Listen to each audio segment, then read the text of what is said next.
여러분 안녕하십니까? KBS 뉴스 특보입니다. 북한이 또 동해상으로 탄도미사일을 발사했습니다. 지난 1일 발사 이후 사흘 만입니다. 군 당국이 지금 발사 지점과 사거리의 속도 등을 분석하고 있는데 방금 들어온 소식을 보면 합동참모본부가 중거리 탄도미사일로 추정하고 있고 일본 상공을 통과한 것으로 알려지고 있습니다. 취재기자 연결합니다. 자, 우한솔 기자 자세한 소식 전해주시죠. 네, 합동참모본부는 오늘 오전 7시 23분쯤 북한이 동쪽 방향으로 중거리 탄도미사일 한 발을 발사했다고 밝혔습니다. 합참은 북한이 자강도 무평리 일대에서 발사돼 동쪽 방향으로 일본 상공을 통과하는 중거리 탄도미사일로 추정되는 한 발을 포착했다고 밝혔습니다. 비행 거리와 속도 등 추가적인 재원은 한미 정보당국이 정밀 분석하고 있습니다. 군은 대북 감시와 경계를 강화한 가운데 한미 간 긴밀하게 공조하면서 만반의 대비 태세를 유지하고 있다고 밝혔습니다. 북한은 지난 1월에도 자강도 무평리 일대에서 중거리 탄도미사일 한 발을 발사한 바 있습니다. 최근 들어 북한은 단거리 탄도미사일을 발사하면서 도발 수위를 다소 조정해 왔는데 이번에 사거리가 다소 긴 탄도미사일을 발사하면서 도발 수위를 끌어올린 거로 보입니다. 올해 들어 북한은 탄도미사일만 모두 21차례 발사했고 순항미사일은 2차례 발사했습니다. 특히 최근 열흘 동안 탄도미사일을 5번 발사했는데 평균적으로 보면 이틀에 한 차례씩 미사일을 발사하며 무력 도발에 나서고 있습니다. 다시 한번 상황 전해드리겠습니다. 합동참모본부는 오늘 오전 7시 23분쯤 북한이 동쪽 방향으로 중거리 탄도미사일 한 발을 발사했다고 밝혔습니다.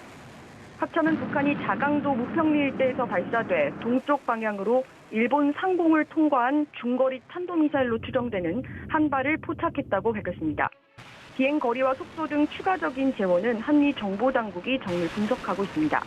군은 대북 감시와 경계를 강화한 가운데 한미 간 긴밀하게 공조하면서 만반의 대비 태세를 유지하고 있다고 밝혔습니다. 지금까지 통일외교부에서 KBS 뉴스 우한솔입니다. 네, 들으신 대로 이번에 북한이 쏜 탄도미사일은 일본 상공을 통과한 것으로 알려지고 있습니다. 일본 정부가 강하게 반발하고 있습니다. 이번엔 일본 정부 상황 알아보겠습니다. 자, 박원기 특파원, 일본 정부의 공식 발표가 조금 전에 있었죠? 네, 방금 전 8시 12분쯤 일본 정부 대변인 격인 마스노 관방장관이 TV 생중계를 통해 관련 내용을 전달했는데요. 북한의 탄도미사일이 일본 열도를 통과해 태평양에 낙하한 것으로 보인다고 발표했습니다. 일본의 동북 지역 상공을 통과해 태평양에서 일본의 배타적 경제수역 바깥에 떨어졌다는 건데요. 앞서 해상보안청과 방위성도 오늘 오전 7시 46분 이같이 발표하고 항행 중인 선박에 주의할 것을 당부했습니다.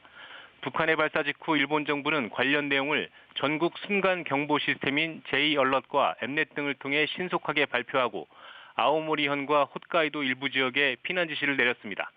J-얼럿은 방제나 국민보호에 관한 정보를 인공위성을 통해 즉시 지자체에 내리는 것으로 북한 미사일 발사로 J-얼럿이 발령된 건 2017년 9월 이후 처음입니다. 당시 북한이 쏜 탄도미사일은 홋카이도 상공을 통과해 3,700km를 비행하다가 태평양에 떨어졌는데요. 일본 정부는 당시 미사일 발사와 상공 통과, 추정 낙하 지점에 대해 J-얼럿 등을 통해 정보를 전달했습니다.